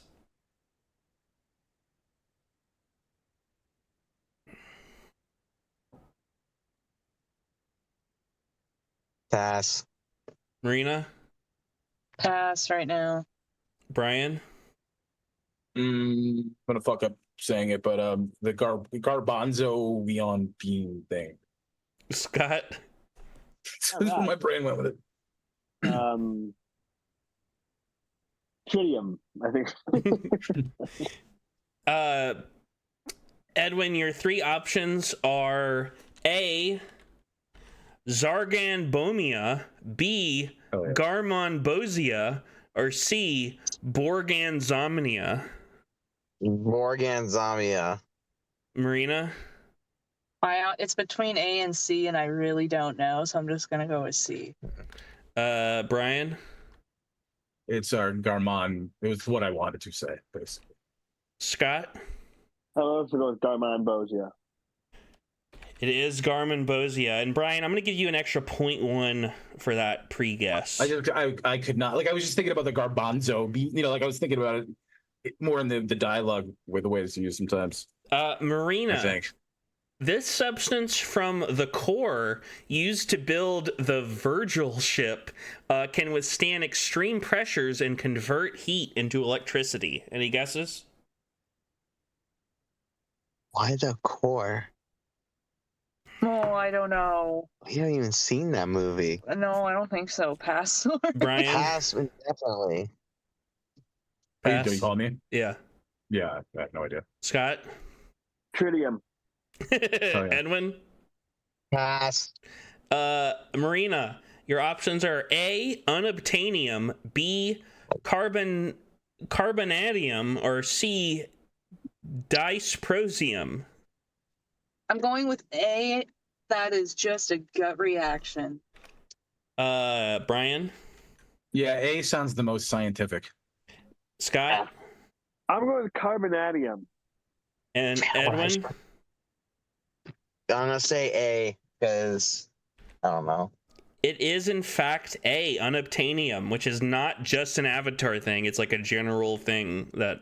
No, but boo. Carbonadium. It actually sounded like you kind of just added on. Carbonadium is a Marvel. It's funny that you picked that one, Scott. It's one of the fake. It's like a version of adamantium. Oh, funny. Maybe That's probably why. That's probably why you. Yeah. Yeah. So that's the core, so that's probably why I gravitated, because I was like, unobtainium, that's Avatar. So. Brian, this one will start with you. In RoboCop 2, this substance is a designer drug that comes in multiple varieties: red ramrod, white noise, blue velvet, and black thunder. I remember. I think it's just the one. I think it's just nuke, if I remember right. Scott? Yeah, nuke. Brian or Edwin? What was the question? The substance, the designer drug from RoboCop 2 comes in a bunch of varieties. Pass. Marina? I have not seen RoboCop 2. You don't need to see it. Oh wow. Okay. We need to have a screening. Oh. Brian, the three options are A, nuke, B, venom, C, Kane. Are you going to stick with nuke? I'm gonna stick with nuke. Scott? I am also sticking with nuke. Edwin? Got nothing, man. You have one of three options: nuke, venom, or Kane. Two of us have picked one. Venom. They're happy. Venom. And you picked the other. Venom. I love this. Scott and Marina, for context, Scott and Brian pick nuke. Before we got the options. Yeah. Oh, I'm going with that. Okay. Yeah. We all could have been on this train. Just saying. Yeah, it's nuke. Scott, this substance from Southland Tales is both a limitless source of energy. Who gives a shit? That is ripping holes in space-time, and a drug used by the military. Yeah. Like that movie? Oh my god, what? I like that movie a lot too. Donnie Darkoism. Edwin, any guesses? I refuse to answer the question. Marina? You know what? Yeah, good for you, I've seen that film and I do like it. I don't remember exactly what it was called. Brian? Yeah, I've seen it once and don't remember anything like that. Scott, your three options are A, liquid god, B, fluid karma, or C, solvent shani. Fluid karma. Edwin? I refuse to answer still. You don't want to take a 1 out of 3 guess to get points? I mean, No, good for you, Edwin. I refuse to answer a question for a movie that I will not see. It's a great movie. It's a really good movie. I like that. I love that movie. Fuck you, Edwin. Edwin, for refusing to answer, I'm going to reduce your points by 1. Go ahead. Okay, Marina. do it. I'm gonna say B. I don't remember. I feel like say B. Brian? Well, because kink is my karma, I am going to say the karma one. You are all the people who guessed are correct. It is fluid karma. Edwin, this substance from Freaked is a green ooze-like substance, a quote-unquote fertilizer that also turns people into freaks. Oh, Hold on. Jennifer? Marina? The machine he uses to make the freaks. Or freaked. Oh, I don't. I saw it one time. Really? Yeah, I'm gonna go with that, Jennifer. That sounds a little familiar. Yeah. Brian? I'm not sure, but I do love that movie. We did that on a Monday, I think. One of our Monday. So. Scott? I wrote Jennifer too. Edwin, your options are A, Zygrot 24, B, Oh, that one. Xeno Oh, Root that one. DLX, or C, No, Freaked? the first question. First question. Okay. Marina? Same with her. Yeah, going with that. Brian? I'm gonna go. I'm gonna stick with this. Just go with A. And Scott? Yeah, might as well. Let's Yeah. put out the ship. This is all on you, Edwin. We're doing this. We're riding. It is I know. Zygrot 24, indeed. And the last for these, Marina, this substance from a scanner darkly is a powerful drug that causes bizarre hallucinations with 20% of the population addicted. I have not seen this film, so I don't know. I'm You will going to pass. pass right now. Brian? Mm, yeah, I'm gonna have to pass right now. Scott? I don't know, Liquid X. And Edwin? Pass her. Marina, your three options are A, B, B, C, or C, D. What? What? Oh, What? A, Yeah. B, B, C, or oh, C, you know what you're doing. Okay. D. This is Okay. very confusing. I'm going with B. B, C, or A, B? What the hell does that mean? I'm going to go with AB. Brian? I'm gonna go with I think I'm saying this right. CD. Yep. Scott? Okay. A, B. And Edwin? I'm gonna choose to the A, to the B, to the C, to the DD, to the quantum A. Try again. I'm gonna pick to the AA. Are you To the thinking BB. A, B? Sure. Well, Brian got it right. It is D, Yeah. which was option C. I don't know why that would be a guess for real. Round 2, tricks and treats. Y'all are gonna get each of you will in turn get your own question this round, and in fact we have 8 of them, so we could all do 2, and we might as well, because we actually have been going a little shorter than I thought we would. And I might as well use these because fuck it. You'll get to choose from a list of categories. You will get to decide how hard you want the question to be. You can go hard mode, which means you'll get no multiple choice, and you'll get a ×3 multiplier. You can go normal mode, get 4 multiple choice, get a ×2 multiplier.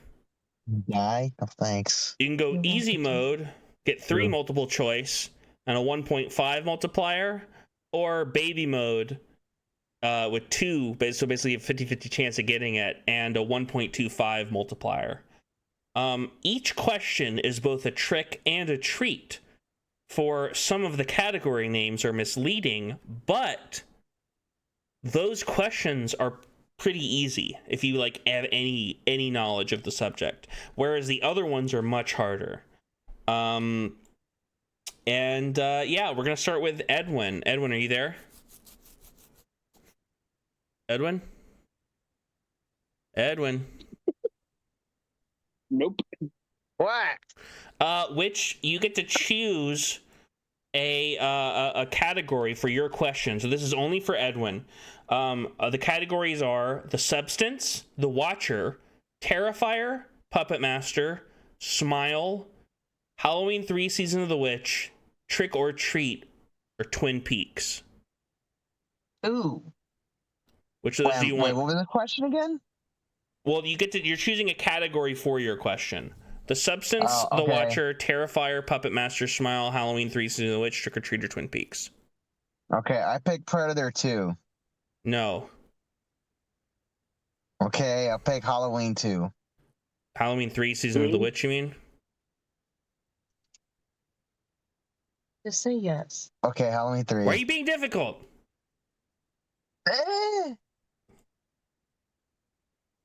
All right.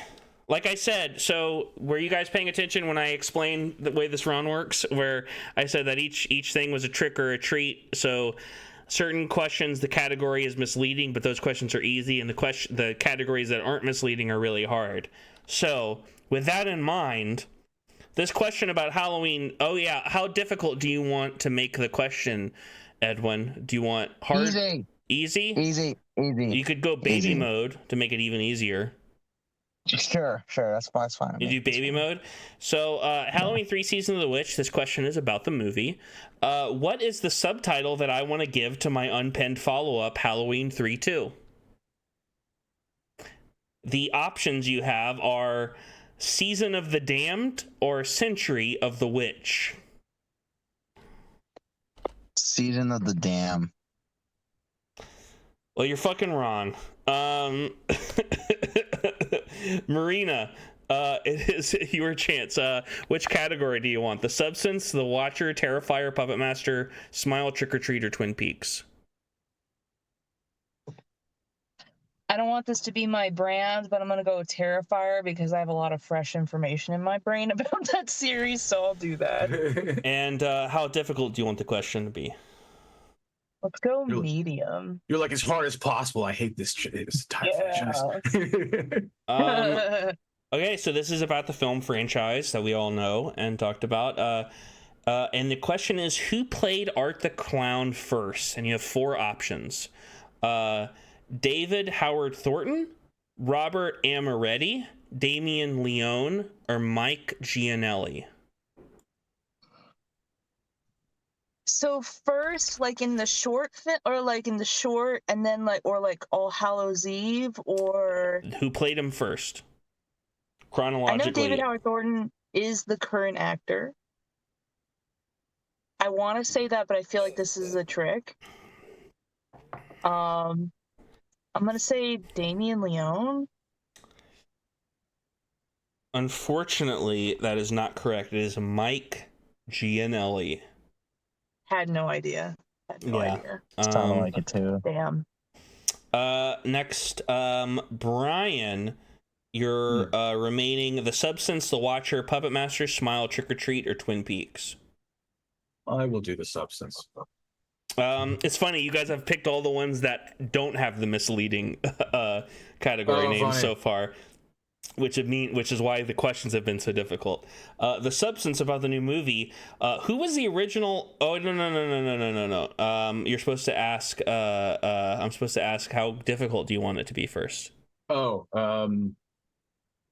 what? How is it? 1, 2, 3 for points again? Sorry. It's basically hard mode, normal mode, easy, baby mode. There's 4. No, but are they worth different points? Yeah. The harder it is, the more points it'll be worth. Let me do mid. I'll just do middle. You'll do normal. Okay. Actually, no, fuck it. I've seen this movie like a bunch. Let's just do it. Okay. Give me the hard one. Okay. Who is the original artist on the "Pump It Up" song used in the film?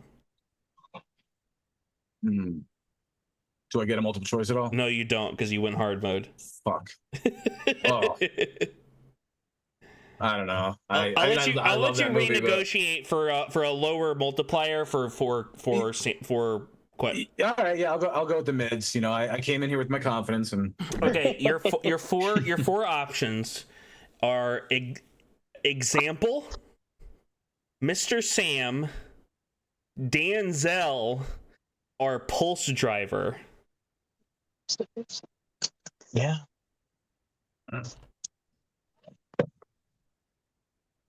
Shit. I feel like now I don't know anything. It's B. Just any of them. Pick me anything. Mr. Sam? Sure. No, it's Danzel, unfortunately. I'm sorry. I could not, yeah. No, it's okay. I could not for the life of me remember that part. Scott, you get to but pick. I do love the neighbor saying "Pump It Up" many times. Yeah. Singing it. I'm going with The Watcher. The Watcher. So this is about the Marvel Comics character. In which comic did? Oh,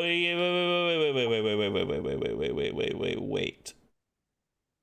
What normal? In which comic did Uatu the Watcher first appear? Journey into Mystery, aka Thor, Fantastic Four, The Avengers, or The Amazing Spider-Man? Fantastic Four. That is correct. We're gonna go back to Edwin.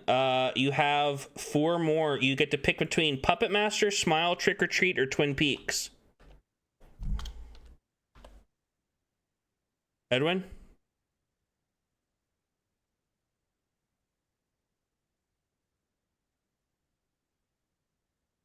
Edwin. Oh, what do you say? I'm getting stuff out of the car. You get to pick between Puppet Master, Smile, Trick or Treat, or Twin Peaks. Twin Peaks. Okay, how difficult do you want the question to be? Baby mode, whatever it's called. Baby, the easiest possible? What? The easiest Yes, possible? Yeah. Yes. All right, so the Twin Peaks, this question is about the restaurant chain. This place is not actually based on the show, much to my disappointment when I found out years ago, but it instead mainly a place for what? Is it for respecting women or ogling boobs? Respecting women. There's so many places like that around too. Yeah, that's just come here for A dime a dozen. How can we respect women more? Unfortunately, you are wrong, Edwin. Is Marina there? I love that he lives in a world with Yeah. Every street corner, there's a place where we just look. Women are great. Is Marina there? Yeah, she's shit. Hold on. I need to. Okay, I'll be up there in a second. She's currently handling taking her VCR up the stairs, so unavailable at the moment. Why don't we come back to her? Okay, sure. Brian, Puppet Master, Smile, or Trick or Treat? Smile. And what do you want? Hard, normal? Nope. Easiest thing you can ever give me. Baby mode? Absolutely. So this Smile, this is about the unfinished Beach Boys album. What album was this originally intended to be the follow-up to? Pet Sounds or Wild Honey? Pet Sounds. You're correct. It was indeed. That I know. Pet Sounds. What's a quarter of 14? 3, 4 rounded up. Okay, so you get 4 points from that. Scott, Puppet Master or Trick or Treat? I'm gonna go.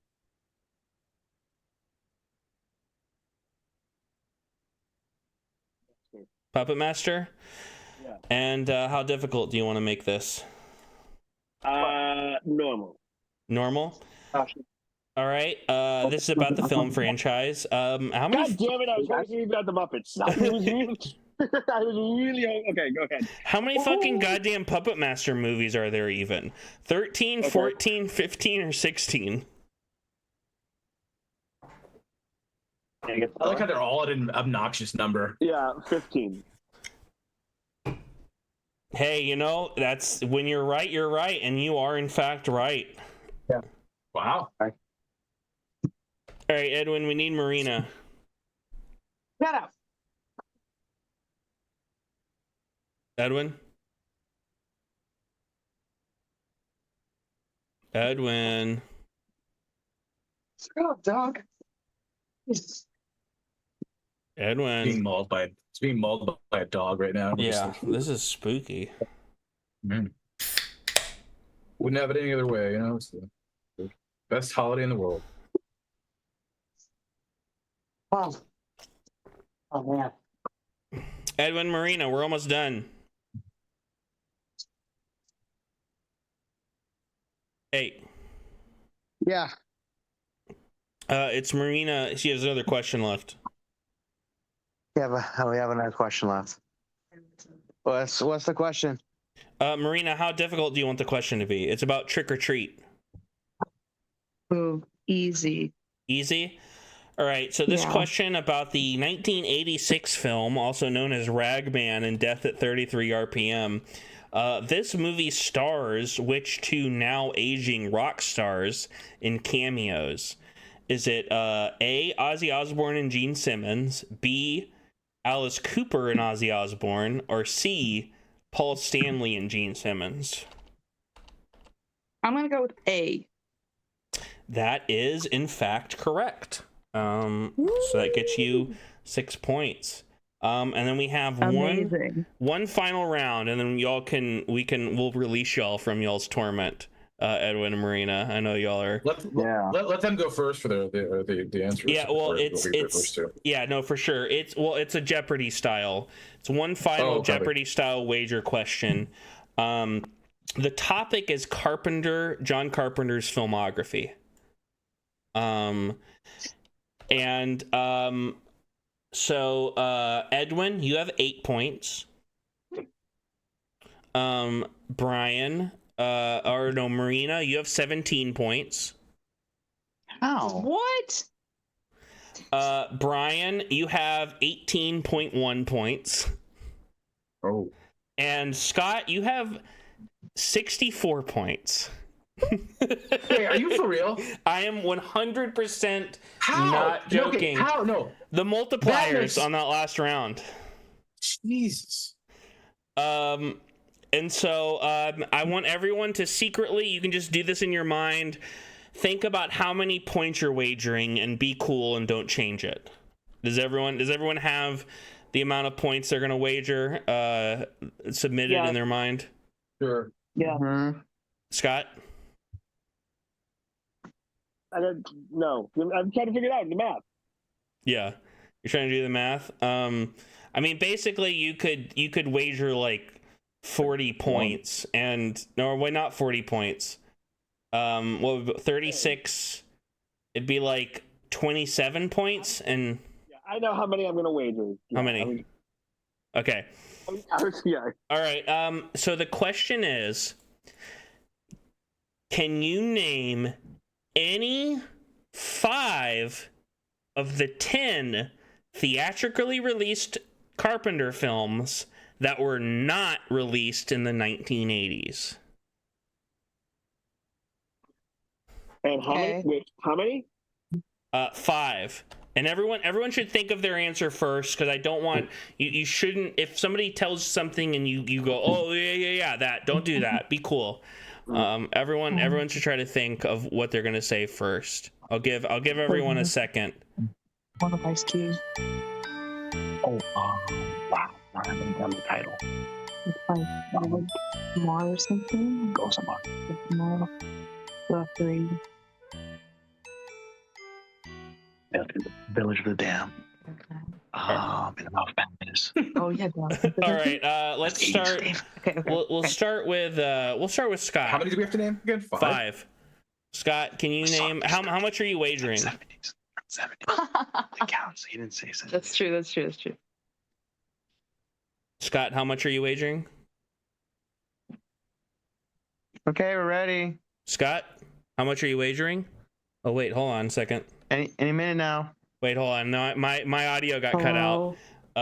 Sorry. We're gonna name the movies. Yep. We got them. I'm gonna do it in a second. What just happened? Sorry, my audio got cut out. Hey, can you guys hear me now? Sorry, my audio got lost for a second. Scott, I was gonna have you go first. Can you name 5 movies, and how much did you wager?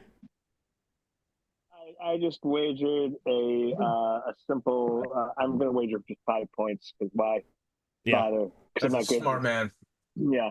You win the jackpot at the casino. You beeline out. My camera. All right, there you go. Okay, I think I've got Escape from LA, Vampires, to Mars. And this is where I like Mountain of Madness and the 5th one. I can't think of it already.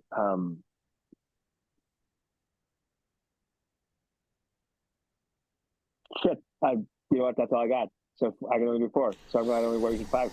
Brian, did you say Village of the Damned, Scott? Shit, that was the one I was thinking, but that's too late. Yeah, but nope. Brian, how much did you wager? I'm all of my shit. And what are you saying? Everything Scott said, and then Village of the Damned. Do you want me to repeat what he said, or no? You're good. That is correct. Marina. All right. So I know Edwin and I are together. Yeah, so we're gonna double team this. So. How much are you each wagering? Everything. I'm wagering 13 points. Edwin's wagering everything. Okay. Marina's the Yeah. one that's going to save you too if you end up in a crisis situation. The last $10. That's true. So we got Assault on Precinct 13. Yep. Dark Star. We have Vampires. Vampires. What was the Ghosts of Mars? So Ghosts of Mars. The Adventures of the Invisible Man. That's it. Y'all are good. Is that it? Wow. Woo! Yeah, we won. Matt. So that's Edwin, you still didn't quite medal. Marina gets a bronze, Brian a silver, and Scott still gets the gold. The teen movies that he made that weren't in the 80s were Dark Star, Assault on Precinct 13, Halloween, which is a 70s movie, which no one mentioned. You know what? I kept thinking beforehand. I was like, I can't believe I didn't say Halloween. Oh, I didn't even. I was thinking just everything beyond. Yeah. I was thinking after 80s, but yeah, he made movies in the 70s too. When you said Dark Star, that slightly famous one, yeah. Memoirs of an Invisible Man, In the Mouth of Madness, Village of the Damned, Escape from LA, Vampires, Ghosts of Mars, and The Ward. The Ward. That's right. Well, Marina and Edwin, I know y'all should probably need to run and do stuff, so we'll say goodbye to y'all. Thank you for joining. Thank you for having us, Connor. Happy Halloween. Happy Halloween, Good seeing you guys. man. Happy Halloween. Godspeed, man. And 1, 2, 3. Did it do it? What's Scott. happening? Okay. You're like 80 years old.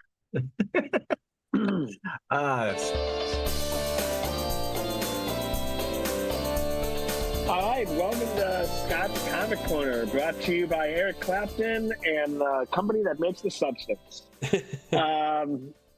Spooky edition for Halloween. First up, a highlight of something that came out last week, Absolute Wonder Woman. Yeah, I read that too. Yeah, she comes from hell. Yep. I tell ya. Another one of 5. I think I can do 5 of these. Yeah. I liked it. I liked it a lot. But like I said before, I'm not sure how into just a whole alternate DC universe I'm in. Yeah. I enjoyed this one a lot. So I'll definitely read more. And kind of, did you get a chance to read Absolute Batman?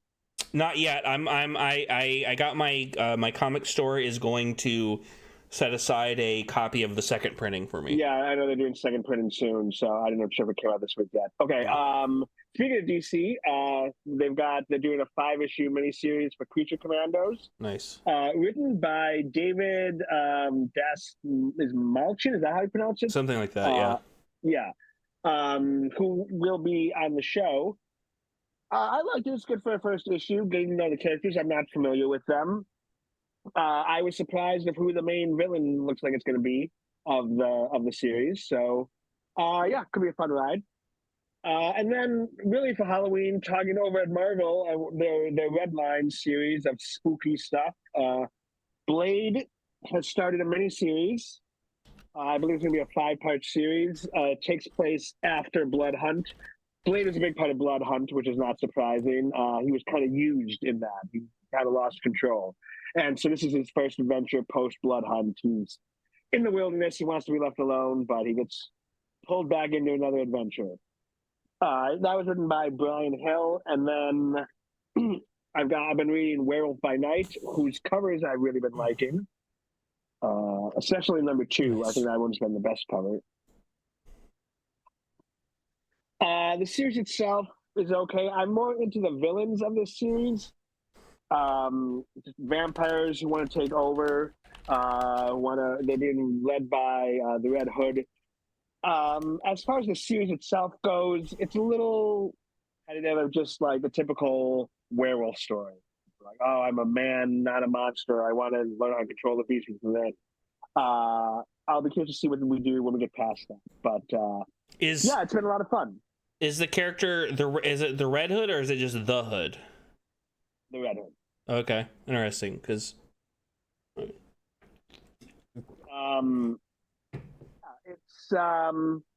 it's been like a fun series, but a little cliche. But I'll be curious to see when like the 2 storylines really do finally clash. They clashed a little bit in the second issue, but only at the end. Nice. like in the next issue or two, he fights the Hulk, so that'll be fun. Yeah. Yeah. So that is the scary side of comics right now. Oh. Spooky comics. Anything else? I think we went over like into genocide in Palestine, Congo, Sudan, and everywhere else. I don't have anything to shout out this week. I know, Brian, you got a new venture. I do. Yeah, I just started a little thing that I've been working on for a good part of the year. I'm launching a candle business based around film. It's called the company name is Sense of Cinema. It's SCENTS of Cinema on all the different social channels. So check that out on Instagram and any of the others. senseofcinema.shop is the official website, but I have a new candle that I basically made. The idea is to make one featured one a month, hopefully more than that eventually, but this one isn't in spirit of Halloween. I decided to mirror after Halloween 3, which we've talked about today. Season of the Witch is, like Connor said, other than one, is the best one for sure. And so I've designed a little thing here. I don't know if it's going to come through. There we go. So that'll be a label that we have for the first ones, and then it's an actual. I'll have to figure this out sometime. But Nice. It's a double wick candle, 7 ounce. It's $20 is what it is. The scent on it is cinnamon, clove, and patchouli. So despite it, like I said earlier, Halloween does not end on the 31st. This scent is perfect for the holidays. I'll definitely ride you through. So Sense of Cinema, check it out, support, and I let me know what movies you want me to make. I want to literally do a whole spectrum of different themes and whatever it is. So what's that website again? It's senseofcinema.shop. Nice. You should do a Squid and the Whale one that smells like child cum. Nice, yes. But that would be. My printers and everybody I work with would love to hear that idea. Yeah.